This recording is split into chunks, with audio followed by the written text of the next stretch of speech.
All right, this is good to go, Jim. This is a good All starting right. point for you. Yeah, perfect. All right, appreciate it. So I'd like to start these talks with kind of understanding some of where what I'm about to talk about, where that data comes from. So our data telemetry really kind of stems off of a little over 220 million endpoint devices. In fact, I just double checked this morning. We're now at 360 million mobile apps that we have done the reverse engineering on. Yes, there are that many mobile applications out there, believe it or not. And this includes both static and dynamic analysis, as well as kind of getting our researchers' hands onto these apps. And now, again, just as this morning, usually over the weekend, our numbers kind of get updated here, but we're at 477 million phishing and malicious sites that we've identified just over the course of the year. And so a lot of this research kind of stems from this particular data set. So just to keep in mind, we do have a collection bias, meaning that this data and what we're about to talk about, this is exactly where it stems from. We're not taking in, other third-party data today. There is some element to that in the product, but just for what we're talking about today, this is just our raw data. So kind of how this works. So we do have a cloud capability that an app is installed onto mobile devices. This covers iOS, Android, Chrome OS, Zebra devices. There's a couple of little other capabilities that we can bring, but ultimately, what we're doing is with this app, we are able to collect anonymized data where we don't really care about the individuals. We don't care about what's going on the device. What we do care about is what's happening from a network perspective, an operating system perspective, apps. What are they talking to, and that type of data. And so to break this down into how this matters from an intelligence perspective. So I want to talk about the acquisition phase. So again, we do get some telemetry from the mobile devices. We do have crawlers that are out there. These are looking at third-party app stores. We are part of two different cloud alliances, one with Google, one with Apple. So we are part of a multi-vendor alliance where we're scanning the app stores, doing takedowns, that type of thing. But then we also have a lot of various different API capabilities where we're really out there looking at the various apps, the capabilities, but then more importantly, what's the intent behind these applications? So then we go into this enrichment phase, where this is where we start to bring in metadata, where we're looking at things like digital signatures. This will be important as we go into talking about APT41 here in a minute. We're looking at reputation of the app. We're looking at the behaviors, but we're also looking at some fuzzy math about what's happening with the applications, and is it like another application that we've seen before? This has been something that we actually took a look at between Pinduoduo and Temu, for example. This was where that app genome sequencing really kind of came about, or I should say, got showcased. So we also then looking at DNS requests. So if you get an SMS message and you tap on it, where does that DNS go? And this is where kind of that content phishing protection starts to have a play, especially as phishing really starts to have a bigger problem on from a mobile perspective, because you can't just hover your mouse over a link and determine, hey, where's this link trying to send me? So these are all different things that we're actively looking at. And of course, from a network perspective, this is also kind of going into that larger data set that our researchers then start to peel apart.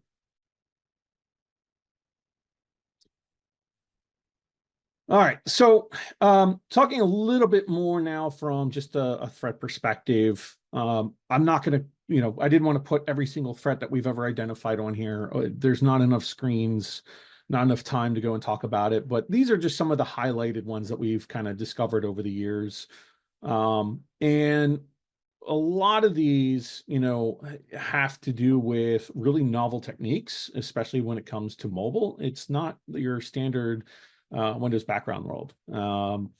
And so a lot of this has started to kind of change how threat actors are behaving or manipulating in order to get into their targets. And so three that I'm really going to kind of talk about for a quick minute before I dive into APT41 is D-blind. So D-blind, we did do some attribution. This was targeted to, or I should say this was specific to sandworm, but it was kind of really interesting to see the Russians utilizing mobile malware to attack the Android battlefield communication systems out in Ukraine. And D-blind specifically is a secondary payload mechanism, which we helped identify through various different interagency collaboration, I'll call it. Once we identify that, like, hey, something's going on with these tablets, let's go dive in and take a look. Infamous Chisel is where this really kind of came about. Infamous Chisel was kind of like the initial payload, and D-blind being that secondary payload. Worm Spine Dragon Egg, this is what we're going to dive into today. This was directly attributed to APT41. This one I have a personal favorite. My previous employer, when I was working at FireEye Mandiant, we had put out a report that really kind of significantly covered APT41. And in the report itself, we did, kind of have this lurking suspicion that they were targeting individuals, and we just really didn't know how. So coming to Lookout, being able to dive into this data set, things kind of came full circle, and we did identify how they were targeting individuals, and it was through mobile. So we'll talk about this here in a second. And then Bad Bazaar. So this was attributed to APT15. This is kind of targeting a couple of what China declares as their lesser social caste. They have what's called the five poisons, and the Tibetans and the Uyghurs are a part of that five poison set. But this was kind of deliberate targeting, where they were looking at, everything from text messages, emails, location information. I mean, it was a full surveillanceware kit that was targeting iOS and Android. And what was kind of interesting is there were version controls in this malware. So we knew that they were being updated on a regular basis. All right, so to the meat and kind of where we're going to be taking a look at how we identified APT41 utilizing that threat intelligence. And the kind of gist here is, when you're looking at various different threat actors, when you're trying to do some tracking on what's going on within your environment, if you do have mobile, this is definitely going to be something where you may have a piqued interest, because the data kind of is going to speak for itself here in a second. So where this all got started, so there was an indictment that was done by the U.S. Department of Justice against Chengdu 404. So our researchers kind of scanned through the report looking for anything that was new and interesting. And of course, there is this one URL that I've highlighted in green here, this vpn2.unison.com. And so we kind of, wanted to take a quick gander and see, like, okay, well, what kind of information can we, identify that's out there in the world? So of course, use open source intelligence. Let's go take a look at VirusTotal. We asked, hey, what IPs have you seen with this associated domain? And there were these 3 IP addresses that, again, I've highlighted in green here, that really kind of came up that, all right, let's go see against our data set, what do we know about these 3 IP addresses? So this is a view of our console. And what I've done here is I've already kind of cheated and put in what the query is going to be. But ultimately what I did is put in here, okay, those three IP addresses give me everything that we know in our data set. But I also want to go into our dynamic analysis engine, and I'm asking it, okay, give me those three IP addresses again, or give me the URL in case we've seen a mobile device, reach out to either the URL or any of those IP addresses. And so what you're seeing is these results. Now, what's kind of interesting is when we first identified this, everything that says worm spine on the screen here, that originally said unknown. So as a threat researcher, this is really kind of that golden moment where it's like, there's something here to go out and really dive into. But you may also notice that kind of in the middle of the screen here, there's one that says that there's 2 entries. And that was a really interesting moment because that means that we've seen multiple families. And so this is where we kind of started our hunt mission, if you moving forward into, pivoting into additional data resources. So when we start taking a look at this particular app, because there's multiple instances, there's a whole host of information that we're going to provide. We're going to be looking at, the various capabilities that the app is offering, permissions, signatures that may have come out of, any sort of initial payload mechanism, secondary payload mechanisms. There's way more data to really kind of dive in here. And so when we take a look at some of the capabilities, this is really like, what is the app allowing you to do? Reading text messages, reading or sending text messages, right? Even looking at or making phone calls. There's a lot of information that you can kind of learn into what the app is requesting just by looking at the capabilities. So one of the things that we started to kind of look into is, all right, we had these 2 instances. One was, Dragon Egg, which we already identified, I'd say, I don't know, a couple years ago, probably about 5, 6, 7 years ago at this point. And then we had this unknown. And so one of the things that you can do is looking at the spooky hash. Spooky hash is just it's a cert that you can use. It's usually a unique identifier, but what this is showing is that the threat actor, which at the time we didn't know was APT41, we just saw that, hey, there's some shared network infrastructure that's going on. It also looks like they're doing certificate reuse. And so we were able to pivot on that spooky hash itself.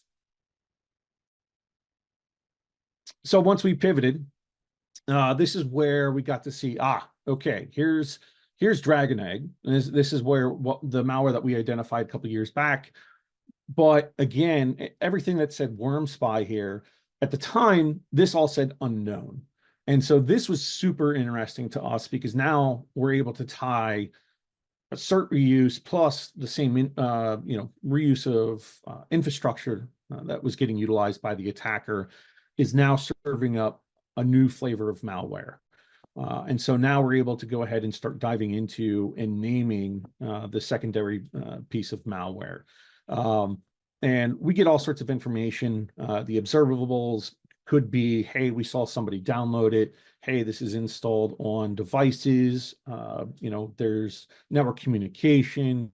There's even, if there's an app store that's related, we can identify the app store, but we also get to see when we first got to see this malware, as well as when was the last time that we got to see it. Like, is there, we track versioning as code changes from version to version.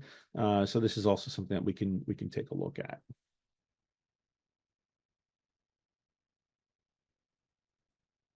So just a couple of trends overall, that we've kind of taken a look at diving into our data. Most of the devices that are out there are running vulnerable operating systems. In fact, if you look at earlier this year, I think Apple had put out a chain of updates. And a lot of that had to do with remote code execution capability in the older OSs. And so what's kind of interesting is when you start to think about mobile devices and how they are played in, whether it's a BYOD program, you know, are you piping your MFA tokens to a mobile device, which is what most people are doing today? Do you allow, authentication to happen from a mobile device? Great example of this is going to be for like getting email, getting Word documents from cloud resources. If you've got, some kind of, data transfer application that you may be using, between, mobile device and your regular corporate entity. This is really kind of where I think folks need to kind of start taking a look at how mobile is connecting within their environments. Now, when we take a look at how threat actors are using that mobile world, we are starting to see that mobile is now kind of being that first initial access vector, meaning, sure, maybe they got, compromised credentials or whatever else, but how do you, then go and bypass MFA? And typically this is where mobile really comes into play, especially when it comes to things like SIM swap. The EDR capabilities, when it comes to mobile, they tend to leave a lot of, things that like are just missing from your traditional EDR vendors, right? Things like file acquisitions can be difficult, especially with iOS. They typically don't allow you access into the various kernels. Getting things like, hey, what's in my network buffers, right? That gets really difficult from just an operating system perspective. Android allows you access into various different capabilities, but most cases you're going to need to have some kind of MDM functionality in order to really dive into, breaking through that sandbox. And then just, talking about from a threat actor's perspective. So last year, we had just taking a look at probably the most mobile threat, threat environments that, or I should say mobile attacks that we've ever seen. I'm kind of interested to see what our statistics look like for this year. Next month, we're going to start diving into some of that data to kind of put that out. But seeing a 50% increase just from 2022 is pretty significant. During the pandemic, when everybody had to work from home, mobile was kind of that easy button to get MFA, piping over to those mobile devices, and the attackers really kind of saw a significant jump as they kind of followed that trend as well.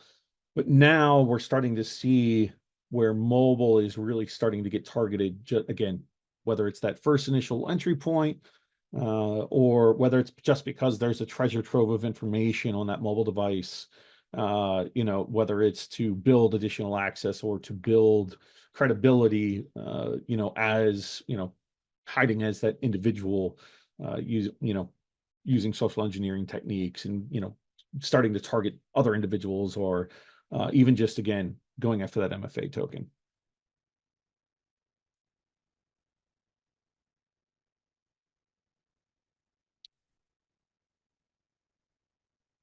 All right, so that's kind of what I had for you. The end, kind of result here is just that, being able to track and get a better understanding of APT41, through that data set was kind of eye-opening, especially for me, being able to see both your traditional endpoint world is what I'll call it, but then really kind of tying in that mobile aspect, being able to then see, hey, these guys have been attacking mobile for minimum of 10 years. That was kind of interesting to see, almost like an update to APT41, if you will. It gave me a better understanding of APT1's capabilities, just in terms of, how they go and attack, various victims or organizations. But also, going back to the previous reporting, this changed their entire structure of how they attack overall, because now you're starting to see, hey, these guys were attacking mobile first, and then they kind of transitioned as, they learned, and refine their techniques to then go after the desktop world. So just kind of seeing all that was super interesting. But that's all I had for you. Just gonna leave the rest of the time to open up for any questions.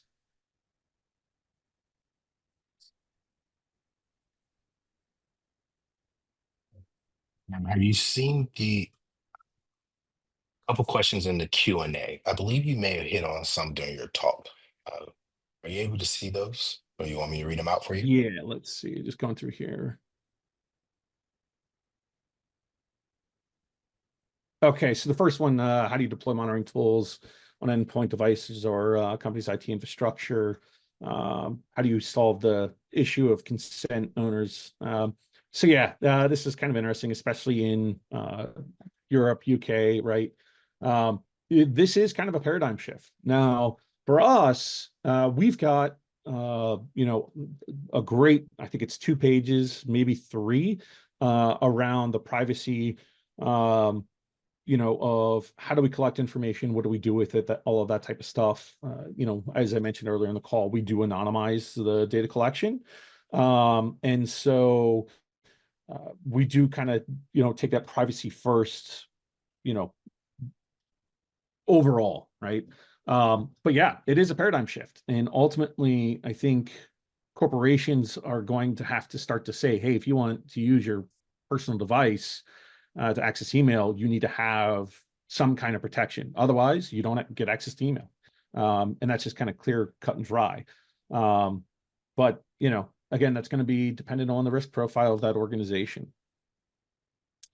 So just seeing another one here from Alex. The fact that criminal group APT41, among other things, cooperates with Russian Iranian hackers. Also, it's a close partnership with Anonymous, took part of an investigation and hacker attacks against Israel. APT141 has, yeah. So, I don't know about the affiliates or who they're working with. From an APT41 standpoint, they're a state-sponsored threat group that do work on behalf of the Chinese government. But beyond that, yeah, that's I don't. From a tracking perspective, I don't see the rest.